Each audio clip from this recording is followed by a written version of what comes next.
अस्सलामु अलैकुम वरहमतुल्लाहि वबरकातुहू। तमाम आलम इस्लाम को 7H न्यूज़ की जानिब से रमज़ान बहुत बहुत मुबारक हो। अल्लाह ताला हम सबको रमज़ान मुबारक की रहमतें, बरकतें, फ़जीलतें हम सबको अता फ़रमाएँ।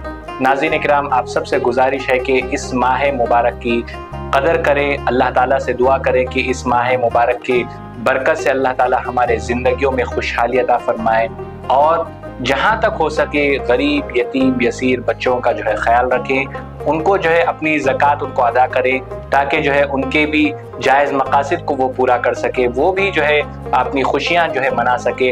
अपनी खुशियों में उनको भी शामिल करने की पूरी कोशिश करिए। और सबसे अहम बात तो ये है कि रमज़ान के महीने में जहाँ तक हो सके, जितना हो सके, आपसे अल्लाह की इबादत में वक्त लगाएं। इंशाअल्लाह अल्लाह ताला हमारी दुनिया भी कामयाब करेगा, आखिरत भी कामयाब करेगा। तमाम उम्मत मुस्लिमा को हम सब की जानिब से रमज़ान बहुत बहुत मुबारक हो। अस्सलामु अलैकुम वरहमतुल्लाहि वबरकातुहू।